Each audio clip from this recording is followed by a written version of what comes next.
আসসালামু আলাইকুম। আমন্ত্রণ গোল্ডেন এইজ হোম কেয়ার উত্তর আমেরিকা বাংলা ভিশন সংবাদে। আপনাদের সাথে আছি আমি নাদিরা আশরাফ। পারমাণবিক চুক্তি নিয়ে ইরান ও যুক্তরাষ্ট্রের মধ্যে ফলপ্রসূ আলোচনা হয়েছে বলে জানিয়েছে দুই দেশ। আগামী সপ্তাহে উভয় পক্ষ আবার বৈঠকে বসতে রাজি হয়েছে। ওমানের মধ্যস্থতায় প্রায় 2.5 ঘন্টা চলে এই বৈঠক। আলোচনায় দুই পক্ষ আলাদা কক্ষে অবস্থান করেন, আর ওমানের পররাষ্ট্রমন্ত্রী বার্তাবাহকের ভূমিকা পালন করেন। যুক্তরাষ্ট্রের পক্ষ থেকে দেশটির প্রতিনিধি স্টিভ উইটকফ ও ইরানের পক্ষ থেকে পররাষ্ট্রমন্ত্রী আব্বাস আরাকচি আলোচনা করেন। তাদের বৈঠকটি খুবই ইতিবাচক ও গঠনমূলক হয়েছে বলে জানিয়েছে হোয়াইট হাউস।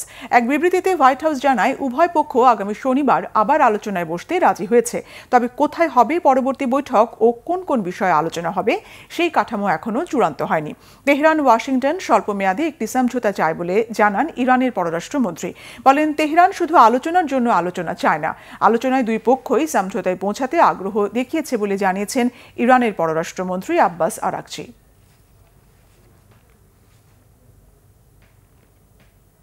স্মার্টফোন, কম্পিউটার সহ অন্যান্য ইলেকট্রনিক পণ্য নতুন শুল্কের বাইরে রাখার ঘোষণা দিলেন মার্কিন প্রেসিডেন্ট ডোনাল্ড ট্রাম্প। শুক্রবার এক বিজ্ঞপ্তিতে ইলেকট্রনিক পণ্যে নতুন শুল্ক কার্যকর না করার বিষয়টি জানায় যুক্তরাষ্ট্রের কেন্দ্রীয় সংস্থা কাস্টমস অ্যান্ড বর্ডার পেট্রোল।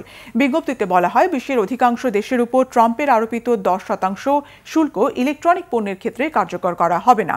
এছাড়া চীনের উপর 145% শুল্ক আরোপ করা হলেও দেশটি থেকে আমদানি করা ইলেকট্রনিক পণ্যেও ট্রাম্পের নতুন শুল্ক কার্যকর হবে না।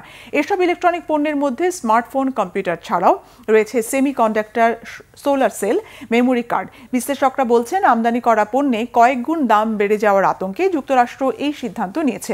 যুক্তরাষ্ট্রের প্রযুক্তি কোম্পানিগুলোর অনেকে চীন সহ বিশ্বের বিভিন্ন দেশে তাদের কারখানা তৈরি করেছে। সেখান থেকে পণ্য আমদানি করতে গেলে এই শুল্কের ফাঁদে পড়তে পারে কোম্পানিগুলো। জ্বালানি সহযোগিতা এবং বেসামরিক পারমাণবিক প্রযুক্তির বিষয়ে চুক্তি সই করতে রাজি হয়েছে যুক্তরাষ্ট্র ও সৌদি আরব। রবিবার সৌদি আরবের রাজধানী রিয়াদে এক সংবাদ সম্মেলনে এই তথ্য জানান মার্কিন জ্বালানি মন্ত্রী ক্রিস রাইট। তিনি জানান, দুই দেশের মধ্যে পারমাণবিক সহযোগিতার বিষয়ে বিস্তারিত তথ্য জানানো হবে এই বছরের শেষের দিকে। সৌদি আরবের সাথে 123টি পারমাণবিক চুক্তি হবে বলে জানান মার্কিন জ্বালানি মন্ত্রী। বলেন, বেসামরিক পারমাণবিক শিল্প বিকাশের জন্য দীর্ঘমেয়াদে রিয়াদের সাথে কাজ করবে ওয়াশিংটন। সৌদি আরবের চমৎকার সৌর সম্পদ এবং প্রযুক্তিগত উন্নতির সুযোগ রয়েছে উল্লেখ করে ক্রিস রাইট বলেন, জ্বালানি খাতে সহযোগিতা বৃদ্ধিতে কাজ করবে দুই দেশ। দুই দেশের দ্বিপাক্ষিক সম্পর্কের উন্নয়নে যুক্তরাষ্ট্র ও সৌদি সরকার আরও কাজ করবে বলে মন্তব্য করেছেন তিনি। সৌদি সফরের আগে বৃহস্পতিবার সংযুক্ত আরব আমিরাতে যান মার্কিন মন্ত্রী।